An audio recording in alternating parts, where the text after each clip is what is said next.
Ben ritrovati! In questa puntata abbiamo pensato di condurvi in un luogo particolare e nemmeno la pioggia, nemmeno la neve ci hanno fermato. Ci troviamo a Vittorio Veneto, nel versante orientale della Pedemontana, più precisamente in piazza Foro Boario a Serravalle.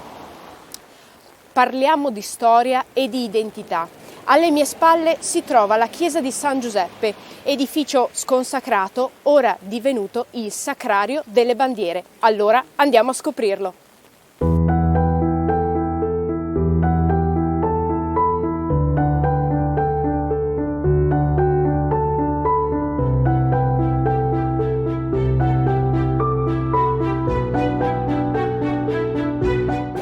In questo luogo sono esposte le bandiere storiche delle associazioni combattistiche ed arma della città di Vittorio Veneto, ma non solo.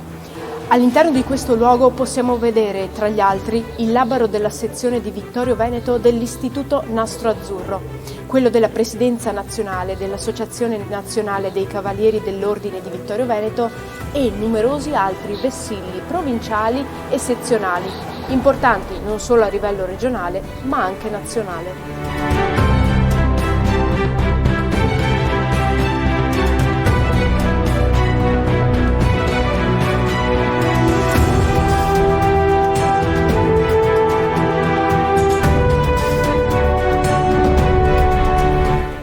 Ci troviamo a Serravalle di Vittorio Veneto, in piazza Foro Boario, dove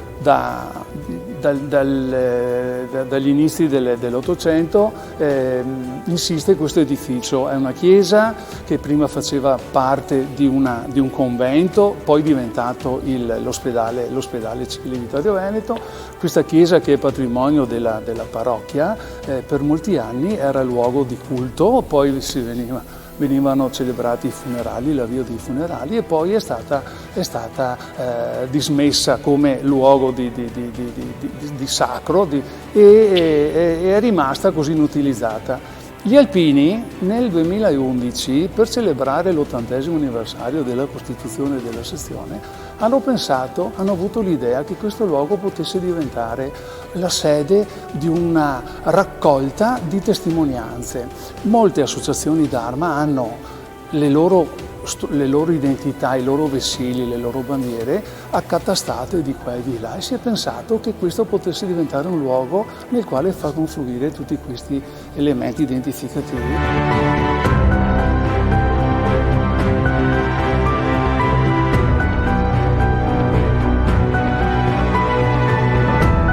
Qui ci sono stati quindi dei momenti importanti nell'ufficialità, soprattutto nell'anno 2018, quando la città ha celebrato i centenari alla fine della Grande Guerra. Tutte le associazioni che hanno promosso i loro raduni nazionali, se ne sono state tante, hanno poi fatto confluire nel Sacrario un momento dedicato alla loro festa. E qua ci sono delle testimonianze anche concrete di identità, per esempio gli alpini che erano in missione in Afghanistan hanno voluto donare al Sacrario uno dei tricolori che loro avevano appeso a uno dei loro mezzi. Poi ci sono delle delegazioni di associazioni d'arma dall'estero che, deceduti tutti loro, si sono trovati con l'eredità di questi simboli e li hanno voluti portare in questo luogo.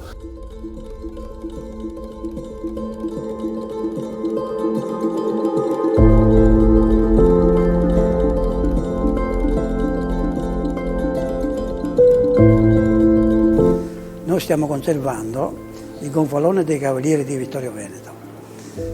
Questa associazione per un certo tempo era dormiente, adesso col lavoro di 3-4 anni fatti dalla consulta delle associazioni d'arma abbiamo fatto rivivere di nuovo questa associazione. Questo è uno dei più importanti, secondo me, da un punto di vista mio, tra i gonfaloni d'Italia, perché rappresenta 1.250.000 persone che hanno partecipato alla Prima Guerra Mondiale. Il capo di questo ordine è il Presidente della Repubblica pro tempore, al momento il Presidente Mattarella. Quindi noi siamo molto entusiasti, questo gonfalone sta girando in tutta Italia Le ultime tappe le ha fatte insieme al presidente onorario Bertolini.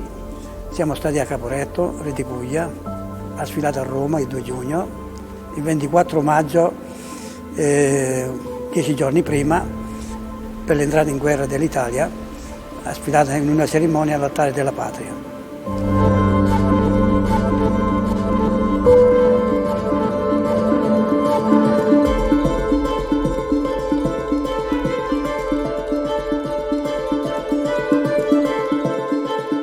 Un oggetto abbastanza prezioso sotto l'aspetto anche storico è una grande croce icona che è arrivata dalla Russia, da un vittoriese combattente al fronte che ha trovato questa croce icona, l'ha trovata in una chiesa distrutta, l'ha portata con sé in Italia, l'ha fatta restaurare e quando il sacrario è diventato realtà questa croce icona adesso è esposta al culto anche perché è un'immagine sacra di chi visita il sacrario.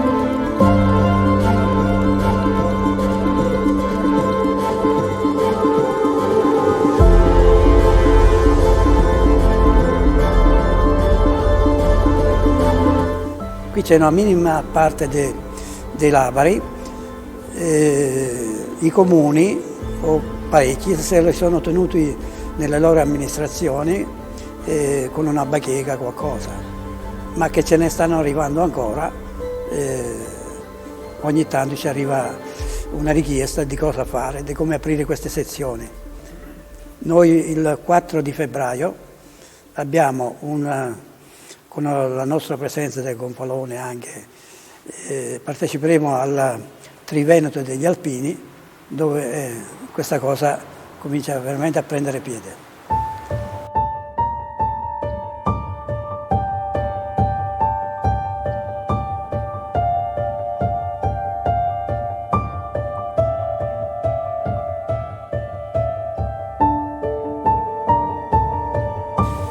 Qua, come potete vedere, vengono da tutte le città d'Italia, da Bolzano, Firenze, Messina, Trieste, che chiudendo le loro sezioni a suo tempo, quando sono morti i cavalierati, l'hanno riconsegnata al comune di Vittorio Veneto, hanno pensato bene di farlo qua. Ma ripeto, parecchi li hanno tenuti nei loro comuni con un drappo nero sopra, perché significava che era finita. Adesso invece queste cose qua, piano piano, li faremo togliere tutti quanti, perché l'associazione è tornata in vita.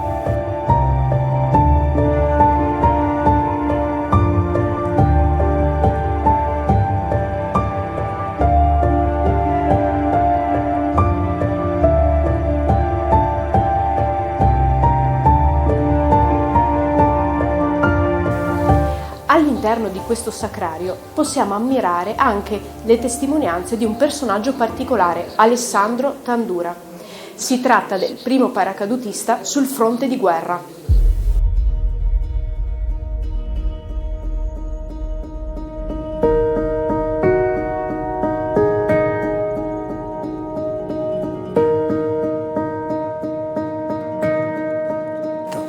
Questo signore ha scritto al re, perché il re Vittorio Emanuele, lo chiamavano il re Sciaboletta perché era piccolo, era 1,53. Disse: come tu puoi fare il re e io non posso fare il soldato? Così abbassarono la leva tutta quella all'altezza del re. E così partì la sua storia, che è piena è una delle famiglie più decorate d'Italia, in quanto anche sua moglie e la sorella praticamente facevano spionaggio. E si trasmettevano questi messaggi, però la cosa importante, ripeto, che è stato il primo paracadutista al mondo, in quanto l'equipaggio, gli inglesi avevano costruito 3 paracaduti, però non erano mai stati collaudati.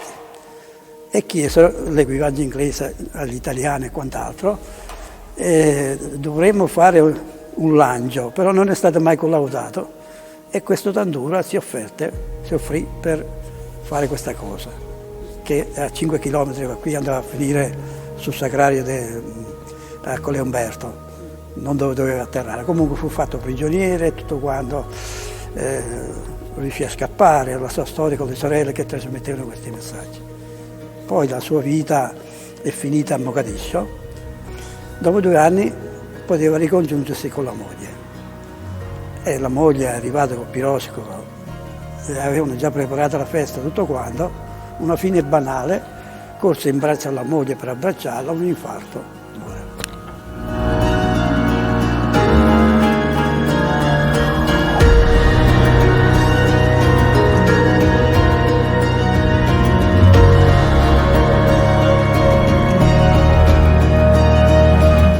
Per 2 anni, alla fine della guerra, si è andati in cerca, nello stesso luogo, di 11 salme, dove è stata combattuta la guerra. E c'era anche la salma della signora Bergamas, che non sapeva qual era quella del figlio. Ha dovuto sceglierne una tra le 11, che poi è stata portata a Roma da Aquileia fino all'altare della pace. Questa cosa qua è stata ripetuta l'anno scorso nel centenario.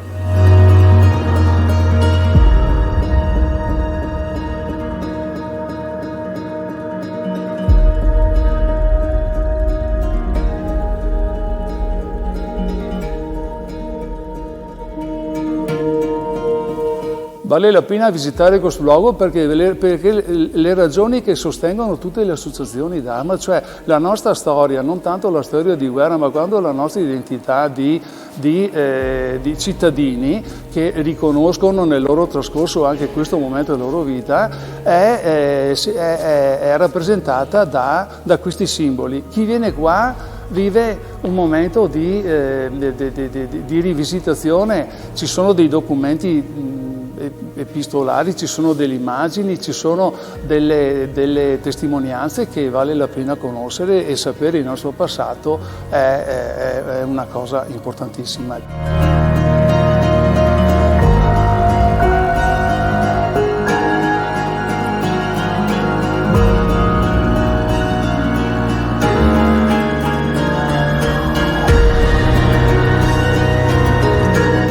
Siamo giunti alla conclusione di questo viaggio, alla scoperta non solo della storia e dell'identità della nostra regione, ma addirittura nazionale. Noi, come sempre, vi ringraziamo per averci seguito e vi diamo appuntamento alla prossima puntata. A presto!